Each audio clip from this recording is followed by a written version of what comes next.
Assalamualaikum warahmatullahi wabarakatuh. Selamat pagi para netizen di mana saja Anda berada. Salam opini rakyat. Bisakah Anda menjelaskan maksud tulisan di kemeja Bapak ini?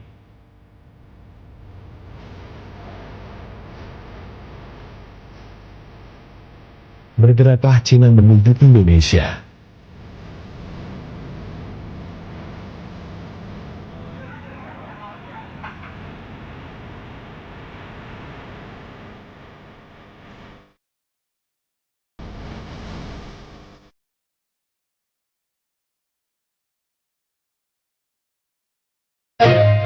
Sebagai penjajah gaya baru, RRC akan memperkuat kekuatan Taipan etnis Cina. Mereka akan memindahkan warga Cina ke Indonesia dengan dalih sebagai TKA di semua wilayah Nusantara, terutama untuk kawasan Kalimantan, Maluku, Sulawesi, Papua yang memiliki pelabuhan besar. Kemudian area investasi diperluas dan diperkuat, diciptakan kawasan eksklusif, semacam benteng dengan regulasi dan aturan tersendiri bagi warga Tionghoa. Kalau kekuatan ini sudah relatif terkendali, untuk keamanan jangka panjang RRC dipastikan akan membangun pangkalan militer dengan alibi melindungi investasi, keselamatan dan keamanan TKA Cina. Dan IKN akan menjadi prioritas karena jantung negara berada di ibu kota, harus dikuasai fisiknya. Saat itulah Indonesia sempurna menjadi satelit RRC. Indikasi ke arah sana terlihat jelas, nyaris semua produk hukum wajib berhaluan pro RRC. Makanya mantan Gubernur DKI Pak Sutioso, Jenderal Sutioso yang dulu mantan Kepala BIN Badan Intelijen Negara, dampak Indonesia dapat bantuan hutang tahap pertama 647 triliun. Wakil Perdana Menteri Cina Liu Yangdong pidato di Auditorium Visip Universitas Indonesia hari Rabu 27 Mei 2015, 10 juta rakyat Cina daratan wajib masuk ke Indonesia. Target 2020 harus genap 10 juta. Dan Presiden sudah mengumumkan 10 juta sudah selesai. Hanya pemerintah menyiapkan 19 bandara udara dan laut untuk menyongsong tentara merah. Akhirnya utusan dari Mabes Angkatan Darat datang ke pesantren-pesantren, termasuk ke pesantrennya Ustadz Muhammad Zulkifli Ali, termasuk ke pesantren saya di Malang. Datang pesawat TNI yang aktif itu 500 ribuan kurang lebih. Sementara tentara merah sudah 10 juta. Kita TNI tidak akan mampu kalau tidak ditopang oleh umat Islam. Umat Islam wajib menyelamatkan NKRI. Makanya kenapa Jenderal Purnawirawan Gatot Nurmantio memberikan statement, benteng terakhir negara kesatuan Republik Indonesia ini adalah umat Islam. Jadi ternyata konspirasi mafia Taipan dan komunis Cina ini menjebol kedaulatan Republik Indonesia ini dengan dua proyek besar, yaitu proyek Mikarta dan proyek reklamasi. Ternyata proyek Mikarta itu grand design Cina untuk mengintegrasikan Indonesia ke cakupan wilayah ekonomi Cina. Jadi kalau kekhawatiran ini benar-benar terjadi, maka Cina dalam jangka panjang sistem pengelolaan infrastruktur pelabuhan laut, bandara akan dikendalikan pemerintah Cina. Dengan begitu berarti skema kerjasama ekonomi yang dibangun dengan pemerintah Indonesia sejatinya merupakan entry point, pintu masuk bagi penguasaan Cina terhadap sektor pertahanan dan kemiliteran Indonesia, yang pada perkembangan akan menggerus kedaulatan wilayah nasional Indonesia. Itulah yang disebut dengan bencana geopolitik. Dan ini prediksi 2030 di Indonesia akan terjadi bencana geopolitik.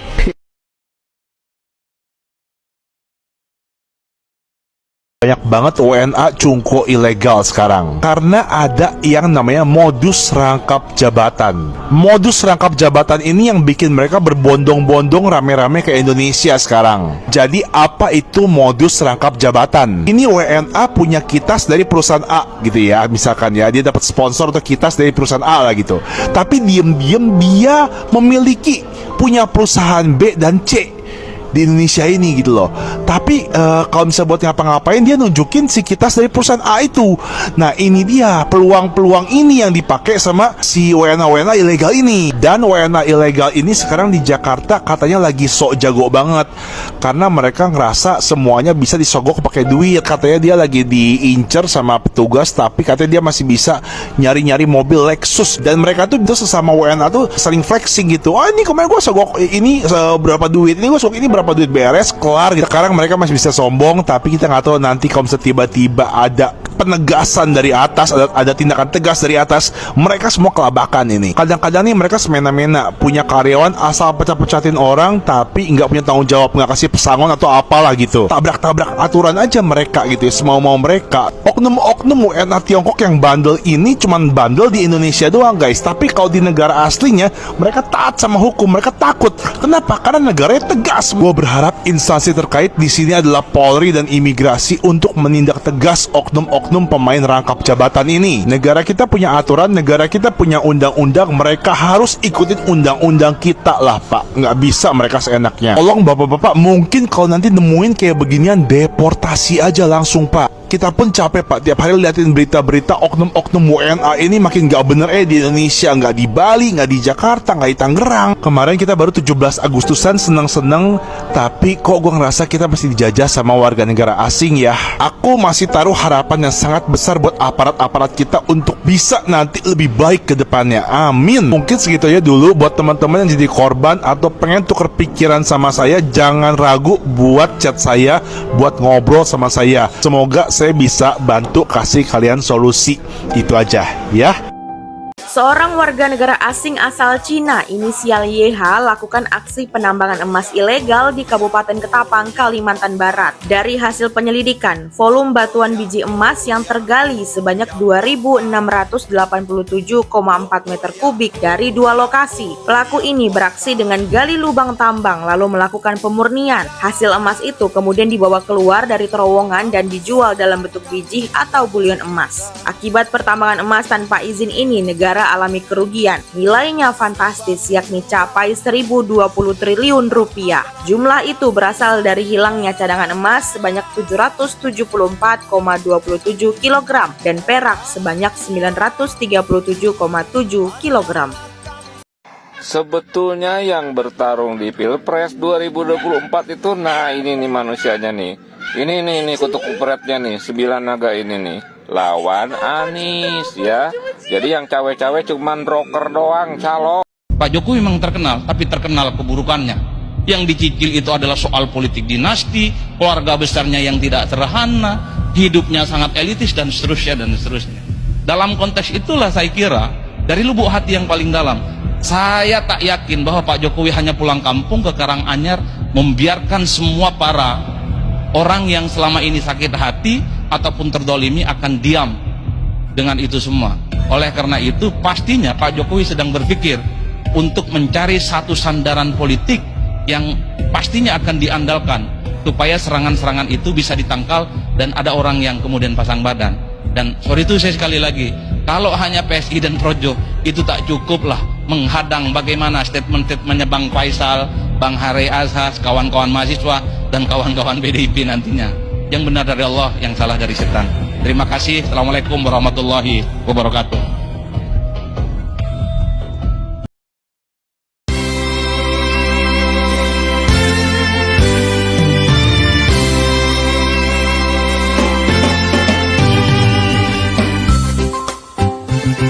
Bau-baunya kolonial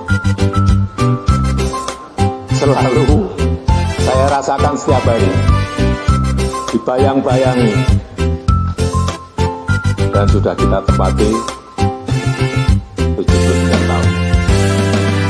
Untukmu yang disebut Raja Jawa, membenci gedung bekas kolonial, tetapi kau masih betah di istana.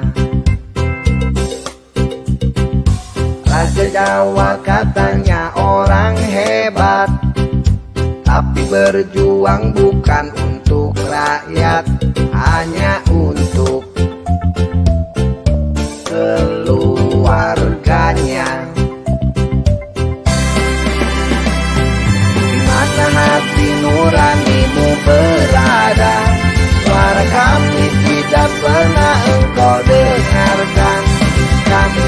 tahu Raja Jawa, raja pembohong. Raja Jawa, raja bodoh, rajanya bohong.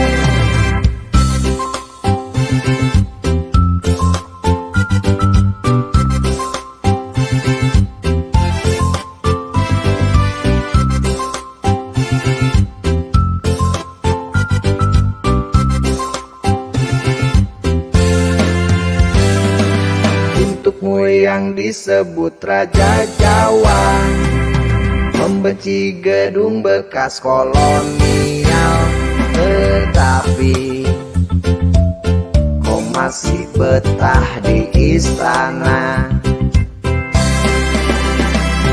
Di mana hati nuranimu berada? Suara kami tidak pernah engkau dengarkan. Kami tahu Raja Jawa, raja pembohong.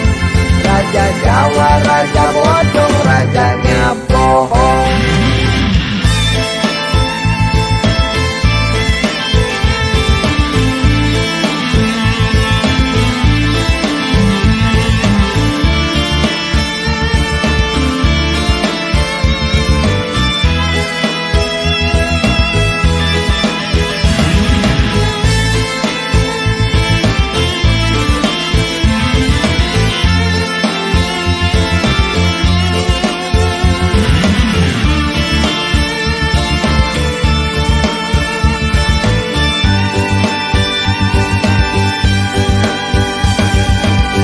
Untukmu yang disebut Raja Jawa, membenci gedung bekas kolonial, tetapi kau masih betah di... Bersihkan mafia tanah dari istana.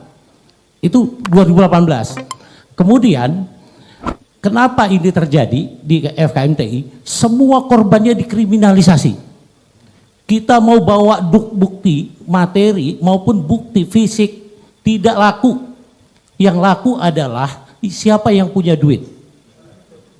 Kalau korbannya itu tidak punya duit, habis. Jadi ini bapak-bapak sekalian di seluruh tanah air, ini sangat-sangat berbahaya. Bayangkan, saya akan bantah sedikit Pak Menteri Wamen tadi ya. Jangan dianggap kalau membuka data itu berbahaya, tidak. Kenapa? 59% tanah kita dikuasai segelintir, tidak sampai 1%. Oke, 41% itu dikuasai oleh seluruh 250 juta penduduk Indonesia.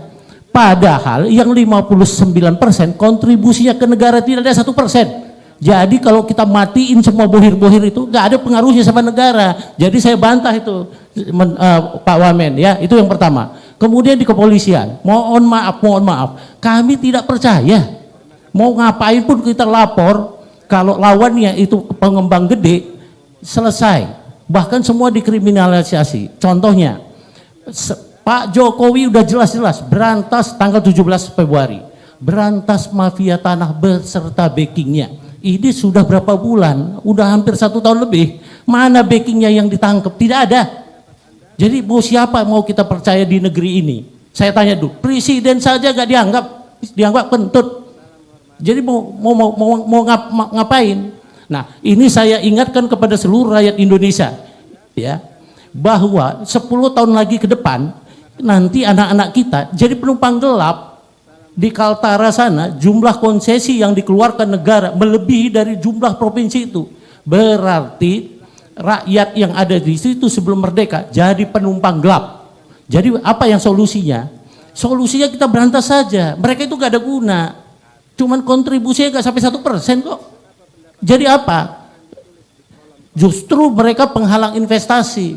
Di FKMT itu kami bagi 5. Pertama, perampasan tanah di perkebunan. Perkebunan itu kalau dapat HGU 2.500 dikuasai 6.000. Digunakan kekuatan negara untuk mengusir rakyat yang sisanya. Ini fakta. Kami ada data. Kami sudah serahkan datanya ke BPN 10 untuk dilakukan adu data. Kami bisa menunjuk hidung siapa pelakunya.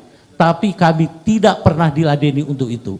Waktu itu masih kami ingat 2019 diadakan yang namanya perambasan mafia tanah tim oleh Bareskrim. Kami datang, kita tanya kantornya di mana? Tidak ada. Kami datang ke BPN, ada kantornya? Tidak ada.